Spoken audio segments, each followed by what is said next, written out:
വഖഫ് ഭേദഗതി നിയമത്തിലെ ചില ജനാധിപത്യ വിരുദ്ധ വ്യവസ്ഥകൾ സ്റ്റേ ചെയ്ത സുപ്രീം കോടതിയുടെ ഇടക്കാല ഉത്തരവിലൂടെ മോദി സർക്കാരിന് കനത്ത തിരിച്ചടിയാണ് ഉണ്ടായിരിക്കുന്നത്.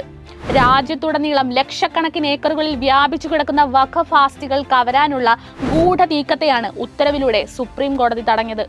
വഖഫ് നൽകണമെങ്കിൽ 5 വർഷം ഇസ്ലാം മതാചാരങ്ങൾ പിന്തുടരുന്നയാളാകണമെന്നതടക്കം വഖഫ് ഭേദഗതി നിയമത്തിലെ ചില വിവാദ നിയമങ്ങളും കോടതി സ്റ്റേ ചെയ്തിരിക്കുന്നു. കേന്ദ്ര വഖഫ് കൗൺസിലിലും സംസ്ഥാന വഖഫ് ബോർഡുകളിലും ഇതര മതസ്ഥരെ കുത്തിനിറച്ച് ഇസ്ലാം മതസ്ഥരുടെ അവകാശങ്ങൾ ഇല്ലാതാക്കാനുമുള്ള ഗൂഢലക്ഷ്യമായിരുന്നു സർക്കാരിനുണ്ടായിരുന്നത്.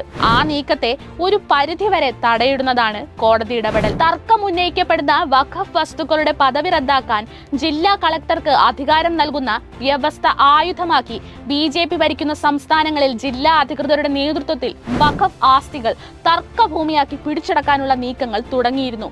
എന്നാൽ തീരുമാനമെടുക്കാൻ കളക്ടർക്ക് അനുമതി നൽകുന്നത് അധികാര വിഭജനത്തിന് വിരുദ്ധമാണെന്നും റവന്യൂ രേഖകളിൽ മാറ്റം വരുത്താൻ കളക്ടർക്കാകില്ലെന്നുമാണ് കോടതി നിരീക്ഷിച്ചത്. അതായത് വർഗീയ ലക്ഷ്യത്തോടെ മാത്രമാണ് മോദി സർക്കാർ വഖഫ് നിയമം കൊണ്ടുവന്നതെന്ന് പകൽ പോലെ വ്യക്തം.